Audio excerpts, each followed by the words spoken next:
안녕하세요. 화학과의 변희령 교수입니다. 올해 노벨상은 정말로 다이벌스한 것 같습니다. 생존부터 시작해서 우주, 그리고 마지막으로는 가장 저희가 밀접하게 생활을 접하고 있는 최첨단 기기인 전지까지 다양한 분야에서 받은 것 같습니다. 저는 오늘 그 리튬 아연 전지를 처음으로 이제 만드신 세 분에 대해서 소개를 할 거고요. 이걸 소개를 할 수 있는 기회가 이제 있어서 너무 영광으로 생각합니다. 자, 제가 항상 수업을 시작할 때 제일 처음에 보여주는 게 바로 이겁니다. 어디선가 많이 본 모 회사의 굉장히 멋진 폴더 갖고 싶다, 그죠? 뭐 굉장히 최첨단 그 테크놀로지의 굉장히 그 심벌이고요. 우리가 이런 그 와이어리스 폰을 사용을 하게 되면서 더 이상 장소의 구애를 받지 않고 어디서든 편하게 친구들과 전화를 할 수 있고, 그뿐만이 아니라 이제는 그냥 개인 걸어다닐 수 있는 걸어다니면서 볼 수 있는 개인의 컴퓨터가 되었죠. 굉장히 정말로 날로 발전하는 사회에 살고 있습니다. 그뿐만이 아니죠. 굉장히 멋진 모 회사의 차입니다. 근데 그냥 차가 아니라 차를 타면서 왠지 내리면은 사람들이 쟤는 지구를 지키는 애다, 그죠? 휘발유를 뿜지 않고 굉장히 친환경적인 차를 타는구나 라는 어떤 브랜드까지 받을 수 있는 모 회사의 굉장히 비싼 차입니다. 자, 이런 두 가지는 굉장히 최첨단이다라고 하지만은 기본적으로 우리가 전지가 없었다면은 굉장히 그 시초가 굉장히 탄생하기 힘들었던 그런 굉장히 그런 테크놀로지죠. 그 중심에 있는 것이 바로 이 세 분입니다. 2019년도 노벨 화학상을 받으신 분이고요. 리튬 아연 전지고요. 저기 가장 왼쪽에 있는 분이 더 이상 좋은 이름을 가질 수 없는 존 굿 이너프라는 교수님이시고요. 그리고 가운데 계신 분이 이제 스탠리 위팅엄이라는 교수님이십니다. 이분은 이제 텍사스 오스틴에 계시고, 이분은 지금 빙햄튼 유니버시티라는 뉴욕에 있는 대학에 계시고요. 오른쪽에 있으신 분은 이제 일본 교수님인데 아키라 요시노라고 하시는 분이시고, 사실은 이분은 뭐 박사는 지금 받으셨지만은 그 전에 이제 했던 일들은 아사히 이제 카이세이라는 전지를 하시는 분이면 한 번쯤 들어봤을 굉장히 유명한 회사에서 일을 하시면서 그 기초 연구로 이 상을 받으셨습니다. 자, 리튬 아연 전지가 1991년에 나오게 됐고 여러 가지 타입으로 나오게 됐습니다. 그러면서 그 전까지 전지란 그냥 저 시계에 사용하는 1년에 한 두세 번 가는, 굉장히 그냥 뭐 별로 우리의 실생활과 그렇게 밀접하지 않았는데, 어느 순간부터 저희가 이런 뭐 MP3, CD 플레이어부터 시작해서 20년이 지난 지금에는 휴대폰 그리고 노트북까지 다양하게 쓸 수 있는 이 모든 것에 이 리튬 아연 전지가 들어가게 되고요. 리튬 아연 전지가 발전을 함에 따라 우리도 이런 최첨단 기기를 사용을 할 수 있게 되었습니다. 자, 그러면 전지가 뭘까? 뭐 이미 다니엘 전지 다 아시죠? 근데 한번 복습을 해보도록 하겠습니다. 전지에는 두 가지 전극이 필요합니다. 하나는 다른 것에 비해서 상대적으로 낮은 전압을 가지고요. 다른 하나는 상대적으로 높은 전압을 가집니다. 저는 이거를 음극, 양극이라고 하겠습니다. 이 전압차는 어떻게 하나요? 왠지 어디선가 한 번씩은 본 듯한, 어디서가 바로 일반 화학입니다. 뒤에 있는 일렉트로케미칼 시리즈죠. 이걸 보면은 모든 원소들이 일렉트론을 하나를 받았을 때 가질 수 있는 고유의 전압에 대해서 나옵니다. 이게 조금 더 네거티브하면 마이너스, 조금 더 파지티브하면 플러스라고 얘기합니다. 이 두 개의 전극을 우리가 세팅을 하는 그 순간부터 이 두 전극에는 전압차가 발생을 하게 되죠. 그죠? 자, 근데 앞에서 생명에서도 그랬지만은 참 모든 법칙은 똑같습니다. 위에서 아래로 흐르면, 위치 에너지가 위에서 아래로 흐르면 자발적이죠. 이 자발적인 반응, 특히 전기화학에서 자발적인 반응이 일어나면 저희가 이거를 갈바닉 셀이라고 얘기를 합니다. 그래서 이제 이 화학 에너지가 전기를 이제 발생을 하게 되죠. 물론 반대도 있습니다. 밑에서 위로 올라가는 거 절대 자발적이지 않죠. 항상 뭔가의 에너지가 필요합니다. 우리가 전지를 충전을 할 때는 외부에서 전기를 끌어다가 쓰고, 이 비자발적인 반응을 전기화학에서는 일렉트롤리틱 셀이라고 얘기를 합니다. 전지는 이 두 가지가 한꺼번에 가죠. 방전 그리고 충전. 자, 요거를 그대로 셀로 가지고 가볼게요. 음극, 양극, 그리고 요 파란색이 전액이고 이제 아연들이 왔다 갔다 합니다. 자발적일 때는 마이너스에서 플러스, 음극에서 양극으로 뭔가의 아연이 움직이죠. 저희는 이거를 캣아연이라고 얘기를 해보겠습니다. 자, 이거는 자발적이기 때문에 캐타이온이 일로 움직이면은 이때 일렉트론도 외부에서 이제 걸어주면 같이 갑니다. 그래서 이제 일렉트리컬 이제 커런트가 생기게 되고 우리가 이거를 사용을 할 수가 있죠. 방전 때는. 자, 화학 굉장히 간단한 화학 생각해 보겠습니다. 캐타이온이 가고 일렉트론을 받아서 환원이 된다. 그러면 이걸 뭐라고 하죠? 캐소드라고 합니다. 그죠? 항상 전기화학에서는 한쪽에서 리덕션이 일어나면 반대쪽에서는 산화, 옥시데이션이 합니다. 그쪽은 에노드라고 얘기를 하죠. 자, 근데 약간 헷갈린다라고 하는 게 뭐냐 하면은 충전으로 가면은 반대 방향이랍니다. 자, 이 비자발적인 일을 일어나게 하려고 하면은 반대로 전기 에너지를 끌고 들어와서 파워 서플라이를 써서 얘를 끌어당깁니다. 이때는 캐타이온이 일로 가고 일렉트론도 같이 일로 오기 때문에 얘가 캐소드가 되죠. 바뀝니다. 그래서 이 헷갈림을 방지하기 위해서 저는 그냥 음극, 양극이라고 부르겠습니다. 우리가 방전만 가능하면 한 번 쓰고 버리는 전지는 프라이머리 배터리라고 하고요. 충전이 가능한 거는 세컨더리 배터리 혹은 리차저블 배터리라고 얘기합니다.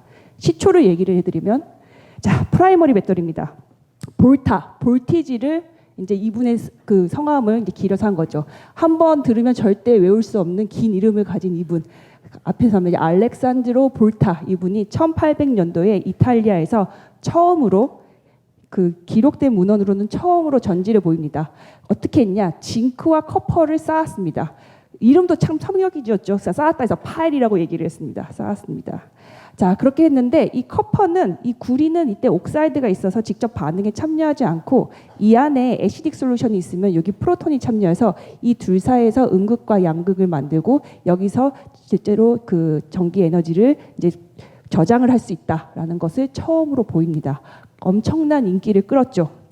그리고 36년 후에 굉장히 많이 들어본 이 프랑스의 과학자 다니엘 셀을 만듭니다. 일반화학에서 그리고 고등학교, 중학교에서도 굉장히 많이 보이죠. 똑같은데 이제는 커퍼를 직접 써서 양극으로 써서 이제 징크와 커퍼가 직접 움직이게 됩니다. 자, 항상 과학은 발전하죠. 몇십 년 후에 드디어 충방전이 가능한 세컨더리 배터리가 나옵니다. 역시 프랑스의 가스통이라고 하시는 분이 1859년에 우리말로 하면 납축전지, 미국말로 하면 리드 애시드 배터리를 만듭니다. 굉장히 대단한 것은 이게 지금까지도 우리가 차에 쓰고 있죠. 그래서 한쪽에는 리드, 다른 한쪽은 리드 옥사이드를 넣고 여기에 이제 수계, 애시드를 넣으면은 여기서 요런 반응이 일어나면서 양쪽이 다 같이 그 리드 설페이트로 변하는 반응이랍니다. 아마 차를 갖고 계시는 분은 알겠지만은 이게 풀 방전이 돼버리면은 두 개가 똑같아지면서 기전력이 없어지면서 움직이지 않습니다. 그때 어떻게 하죠? 점프를 하죠, 그죠? 점프 스타트라고 해서 얘를 스파크를 튀어주면서 한쪽으로 갈 수 있는 기전력을 만들어줍니다. 간혹 가다가 리드 애시드 배터리가 차에 쓴다라고 하면은 지금 우리가 생각하는 전기차가 리드 애시드 배터리로 가는 겁니까? 라고 물으시는 분인데 아닙니다. 얘들은 뭘 하냐 하면은 차 시동 걸 때, 차에 불 킬 때 고전지입니다. 굉장히 별로 하는 일이 없죠. 중요하지만은 그 이유가 뭐냐? 그렇게 에너지 덴시티가 높지가 않아요. 그러면 에너지 덴시티가 뭐냐라는 거에 대해서 한번 짚고 넘어가 보겠습니다. 에너지 덴시티는요, 전지에서 가장 중요한 이 전지의 성능을 알 수 있는 텀입니다. 스페시픽이라고 하면 이제 매스당 얘기하고요. 에너지 덴시티라고 하면은 이거를 이제 텀을 보시면 그 유닛을 보시면 와트 아워 퍼 킬로그램입니다. 와트는 볼티지랑 이제 커런트인 암페어로 가죠. 그다음에 아워 킬로그램. 그다음에 이걸 쿨롱이라도 쓸 수 있죠. 자, 요거를 하나씩 뜯어볼게요. 볼티지. 아까 얘기했죠. 전압차. 플러스와 마이너스 사이의 전압차. 이거 두 개 얼마나 차이가 날까요? 2.05볼트입니다. 생각보다 그렇게 크지 않아요. 요거 시간. 전지는 항상 시간이죠. 충전한 다음에 몇 시간 쓸 겁니까? 차로 얘기하면 충전한 다음에 몇 킬로 주행할 수 있습니까? 가장 중요합니다. 만약에 이 전기화학 반응에 참여하는 어떤 이 액티브한 머테리얼의 수가 많으면 많을수록 우리는 오래 쓸 수 있습니다. 매스도 나오고요. 혹은 볼루메트릭 에너지 덴스라고 해서 볼륨으로도 나타납니다. 리드, 징크, 커퍼 엄청 무겁죠.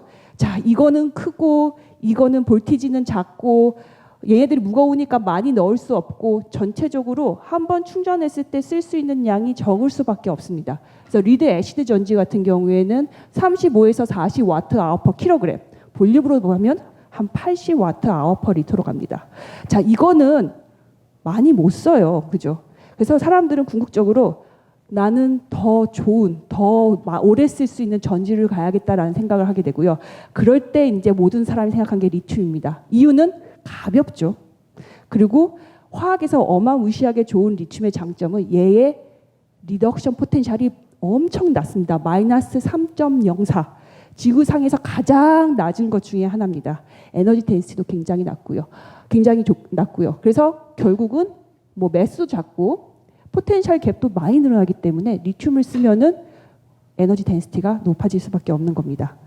자, 이런 생각을 하면서 1900년도에 여러 가지 일들이 들어갑니다. 왜 이게 뭐냐면 그전에는 수계였고 그전에는 잘 아는 징크를 썼고 리튬 같은 경우에는 반응성도 굉장히 크고 비수계여야 되기 때문에 완전히 새로운 스터디, 완전히 새로운 패러다임의 에너지 저장체입니다. 그러면 정말로 많은 일이 이제 요구되는데 다행히 그런 일들이 여기저기서 조금씩 나왔습니다. 예를 들면은 비수계 중에서 이런 프로필렌 카보네이트를 쓰면은 리튬이 굉장히 잘 플레이트 되더라. 리튬이 정말로 솔리드 안에서 리퀴드 안에서 어느 정도 빨리 움직이나. 그리고 한 1972년 정도에 이제 이탈리아의 컨퍼런스에서 사람들이 드디어 모여서 2차 전지로서 리튬으로 한번 2차 전지를 만들어 보자라고 하는 회의들이 활발하게 일어나게 됩니다. 자, 리튬도 좋고요. 이제 전해액도 보고요. 다 좋은데 그게 없죠. 전극을 뭐로 쓰냐. 리튬 자체는 이 포텐셜이 굉장히 낮기 때문에 음극으로 쓰면 돼요. 양극은 뭘로 쓸 거야? 갑자기 어려워집니다. 그래서 이 혜성같이 세 분이 나타나셨습니다. 자, 이때는요 슈퍼컨덕터라고 하는 초전도체가 굉장히 붐을 일었고 거기에 따라서 머테리얼과 이 물성을 알아내는 연구들이 굉장히 많았습니다. 자, 그중에서 그런 것 중에 하나가 이제 이 타이타늄 설파이드였는데 레이어드 스트럭처를 가지는 칼코제나이드입니다. 그죠? 여기 보면은 타이타늄에 이제 설파이드가 이렇게 헥사고날로 패킹이 돼 있고 레이어 스트럭처로 되어 있고 이 안에 이 레이어와 레이어 사이가 화학적으로 가장 약한 결합인 반데르발스 힘을 갖고 있습니다. 리튬이 들어오면요 들어갑니다. 그리고 다행인 거는 볼륨의 팽창이 별로 없어서 망가지지도 않아요. 그리고 컨덕티비티도 꽤 괜찮습니다. 그래서 화학자들이 여기 이제 그 루돌프라고 하시는 분이 화학적으로 그냥 이거를 리튬이 들어있는 솔루션에 담갔더니 리튬이 들어가더라라는 것을 이제 밝혀냈어요. 전기화학적으로 한번 넣어보자. 그래서 노벨상을 받으신 이 스탠리 위팅엄이라는 분이 이제 전기화학적으로 리튬이 들어간다, 인터칼레이션이 된다라는 거를 1973년에 보였고 이제 이 엑손이라고 하는 회사와 함께 이런 배터리로 처음 출시를 했습니다. 자, 보시면요. 이제 레이어드 구조의 이 타이타늄 다이설파이드가 있고 그다음에 이쪽엔 리튬 메탈을 음극으로 쓰죠. 이 사이의 볼티지는 2볼트로 약 45와트 아워의 에너지를 보입니다. 최초의 리튬 리차저블 전지입니다. 자, 근데 여전히 낮아요. 2볼트는 사이클 돌리면은 아주 좋게 나오지 않습니다. 그래서 더 높여야 된다라고 했을 때 저희 이제 굿 이노프 교수님이 이제 나오십니다. 자, 이분이 옥스포드에서 하셨던 일이 뭐냐면은 또 다른 메탈 칼코제나이드로 리튬 코볼트 옥사이드를 만드는 것이었습니다. 자, 설파이드가 옥사이드로 바뀌었죠. 이게 옥사이드로 바뀌면서 이 케타이온이 들어왔을 때 리튬이 들어왔을 때 네거티브 프리 에너지가 굉장히 네거티브리 크게 변하고요. 그 다음에 볼티지가 어마무시하게 높아집니다. 그리고 이 안에서 리튬도 잘 왔다 갔다 해요. 자, 역시 똑같습니다. 코볼트가 안에 들어가 있고 이 옥사이드가 ok시즌이 여기에 이제 옥타이드랄 스트럭처로 있고 굉장히 잘 패킹이 되어 있고요. 레이어와 레이어 사이에는 반데르발스 힘이 있습니다. 이 초록색이 리튬입니다. 리튬이 딱 잘 배열되어 있습니다. 여기는 처음부터 애초에 리튬이 들어갔기 때문에 리튬을 빼내는 것부터 이제 시작을 하게 되죠. 그래서 이거를 양극으로 타이타늄 다이설파이드를 치환을 해서 썼더니 볼티지가 4볼트까지 높아서 더블이 돼버렸죠. 그러면 어마무시한 것이죠. 그리고 굉장히 안정합니다. 사이클을 돌려도요. 이분은 뭐 여기서 뭐 끝나지 않고 레이어드 리튬 코볼트 옥사이드뿐만 아니라 스피너 리튬 망간 옥사이드, 그 다음에 올리빈 리튬 아연 포스페이트 여러 가지 양극을 만드셔서 다양한 용도에 따라 현재 우리가 지금 사용을 하고 있습니다. 자, 굿이노프 교수님은요 성도 굉장히 좋은데요. 지금 1922년생이세요. 최고의 연령자십니다. 그래서 올해 전까지는 거의 모든 상을 노벨상 말고 모든 받을 수 있는 상을 다 받으셨어요. 그래서 이렇게 받으셨고 지금 이제 받으셨는데 아직도 일을 하십니다. 옥스포드에서 하신 일을 지금 텍사스에서 지금 계속 하고 계시는데 왜 옮겼냐 학교를? 옥스포드는 정년이 있고 텍사스에서는 죽기 바로 전날까지 일을 하세요라고 하셔서 지금도 나와서 저녁 9시까지 일을 하시고 10년 전에 제 지도 교수님이 만났는데 머리에 회전의 올더가 자기보다 하나가 더 큰 것 같다고 이제 얘기를 하실 정도입니다. 그래서 학생들이 지금 이렇게 벌떼같이 들어가지고 무슨 얘기를 하시는지 보고 있죠. 제스처도 굉장히 크시고 아직도 말씀을 하시면은 강의를 하시면은 목소리가 쩌렁쩌렁 울린다고 하십니다. 자, 그런데 양극은 됐는데 음극이 여전히 문제입니다. 리튬 메탈 잘 썼잖아요. 잘 썼죠. 근데 현재 사용하는 리튬 아연 전지는 리튬 메탈 사용하지 않습니다. 왜냐하면 리튬 메탈의 반응성이 엄청 크죠. 자, 얘가 리튬이 나갈 땐 괜찮은데 들어와서 다시 디포지션이 될 때는 필름으로 쌓이면 얼마나 좋겠냐마는 불행히도 이렇게 위스커 모양으로 덴드라이트가 생깁니다. 얘가 점점 뾰족뾰족하게 자라다가 양극이랑 만나면 일렉트릭 숏서킷이 일어나면서 불이 납니다. 그래서 처음에 엑손에서는 타이타늄 다이설파이드랑 사용을 했다가 큰 화재가 발생을 하면서 접었습니다. 그러면은 결국 리튬 코발트 옥사이드를 만들어도 음극이 없으면 안 되는 거 아니냐라는 얘기를 했고요. 탄소를 정말 잘 다루는 사람들이 일본 사람들입니다. 탄소에 많이 생각을 하게 됐는데요. 그래파이트를 생각을 했어요. 흑연이죠. 정말로 아름다운 거는 이 그래파이트가 있으면은 카본 6개, 리튬 하나가 굉장히 아름답게 딱 앉아 있습니다. 굉장히 좋죠. 근데 문제는 뭐였냐? 이 그래파이트를 사용을 하고 아까 얘기한 프로필렌 카보네이트를 사용을 하면은 리튬만 이 레이어 사이로 왔다 갔다 하는 게 아니라 이 프로필렌 카보네이트도 같이 들어가면서 얘가 분해가 돼 버립니다. 이거를 어떻게 해결을 할까 하다가 이제 세 번째 노벨상 수상자인 이제 요시노 교수님이 지금 그때는 이제 요 아사히 카세이에서 1985년에 뭘 만들었냐 하면은 여기 히트리티드 페트로늄 코트 굉장히 뭐 석유에서 나온 싼 물질을 갖고 했더니 이렇게 뭐 일렉트로드가 분해되는 과정이 없더라라는 것을 밝혔습니다. 그 이유가 여기에는 이제 뭐 그래피틱 크리스탈라인뿐만이 아니라 뭐 넌 크리스탈라인도 같이 있어서 분해가 되는 걸 막아주는 것 같다라는 이야기를 했습니다. 그래서 결국적으로 이 세 분이 일을 통해서 완성이 됐습니다. 이쪽은 리튬 코발트 옥사이드, 이쪽은 요 이제 코크. 그래서 전체 4볼트가 되고요. 리튬을 사용할 수 없이 그냥 리튬 아연만 왔다 갔다 하는 락킹 체어 구조가 만들어졌습니다. 약 80와트 아워 퍼 킬로그램이 나오고요. 그 후로 5년 동안 소니에서 연구를 더해서 그래파이트로 음극을 바꿨습니다. 화학의 아름다운 건 뭐냐면요. 이 프로필렌 카보네이트 쓰면 그렇게 안 되더니 여기에 메틸기 하나 뗀 요 에틸렌 카보네이트 쓰니까는 잘 돌아갑니다. 그죠? 자, 잘 돌아가는 이유는 뭐냐면은 얘네가 이제 그래파이트 전극에서 살짝 이렇게 분해가 되면서 굉장히 좋은 보호층을 만들어주면서 리튬만 왔다 갔다 할 수 있게 만들어줍니다. 그래서 그 다음에 그래파이트를 쓰니까는 이 에너지 덴시티가 또 엄청나게 올라가서 결국 300와트 아워 퍼 리터가 되는 현재의 그 리튬 아연 전지가 만들어졌고요. 이렇게 리튬 코발트 옥사이드, 그다음에 그래파이트를 쓰고 요즘에는 더 높이기 위해서 뭐 리튬 코발트에 뭐 니켈도 쓰고 여러 가지 일을 하고 있습니다.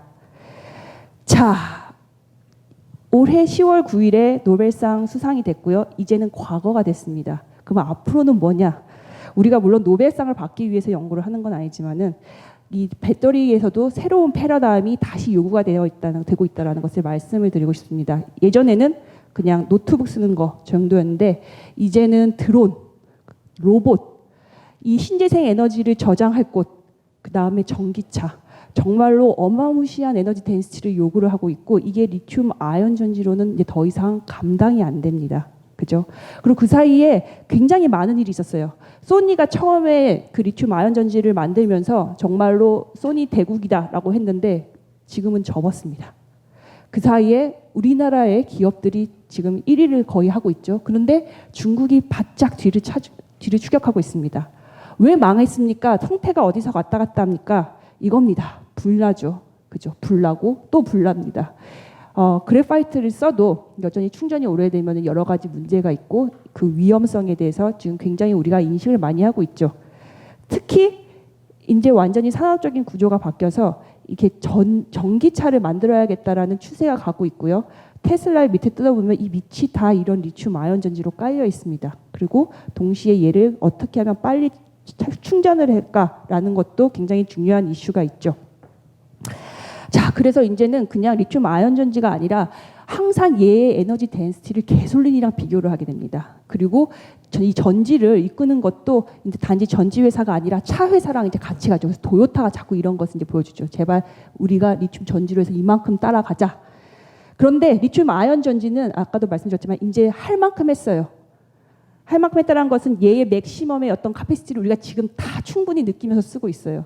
그런데 여전히 차 회사는 지금보다 3배 더 큰 거. 지금 200km 한번 충전해서 가면 그래도 500km는 가야 되지 않겠니? 라고 하면서 계속 큰 에너지 덴시티를 요구를 하고 있습니다. 그럼 어떻게 될까요? 이거에 맞는 새로운 전기화학 반응을 찾고 그리고 그걸 전지로 만들어야 되는 게 또 하나의 움직임이죠. 이게 새로운 패러다임입니다. 많은 연구들이 이루어졌다가 또 없어졌다 하고 있습니다. 뭐 예를 들면은 리튬 코발트 옥사이드가 아니라 산소를 쓰자 가볍고, 설퍼를 쓰자 싸고, 이제 이런 움직임이 일어나면서 이론적인 이제 에너지 덴시티를 막 보여줍니다. 막 개솔린이랑 비슷하다 이런 걸 보여주는데 여러 가지로 아직 풀어야 할 난제들이 많이 있습니다. 자, 그뿐만이 아니죠. 계속 너무 위험하고 리튬 값이 점점 올라가니까 너무 비쌉니다. 자, 신재생 에너지의 에너지를 가둘 요 에너지 저장소 굉장히 커야겠죠. 뭐 사막 같은 데 있을 수도 있고, 혹은 우리 굉장히 빌리지에서 집에 굉장히 작은 그 솔라 패널이 있으면은 그걸 또 집에서 가지고 있을 어떤 전지가 있어야겠죠. 전지 위험해서 집 폭발하는 거 싫죠. 그렇게 되려면 이제 리튬을 안 쓰고 조금 더 저렴한 이런 더 에너지 스토리지 시스템이 필요하고요. 뭐 레독스 플로우 배터리 같은 것들이 굉장히 활발하게 연구가 되고 있습니다. 자, 완전히 또 다른 상황이죠. 정말 재밌다. 나도 저기에 인벌브하고 싶다. 카이스트는 열려 있습니다. 카이스트에서 이 멋진, 여러분들이 이렇게 항상 호텔리에처럼 보여던 요 빌딩에 KI 카이스트 인스티튜트가 있고, 그 중에 ABC 어드밴스드 배터리 센터, 에노드 캐소드 배터리가 센터가 이렇게 있습니다. 자, 우리가 원하는 거는 슈퍼 히어로죠. 에너지 덴시티 높고 안정하고 싸고 뭐 굉장히 정말 슈퍼 히어로급을 바라고 있습니다. 그리고 뭐 단지 한 과가 아니라 여러 과, 지금 센터장님은 생명화학공학과의 이제 김희탁 교수님, 신수재공학과의 전소호 교수님, 그리고 그리고 다른 여러 참여 교수님들이 지금 같이 힘을 합쳐서, 그리고 역시 대학원 학생들도 여러 가지 이제 그 세미나와 이제 토론을 통해서 더 좋은 전지, 단지 그 엔지니어링뿐만이 아니라 그 코어에 있는 사이언스를 찾기 위해서 많은 노력을 하고 있습니다. 관심이 있으면 언제든지 연락을 주십시오. 감사합니다.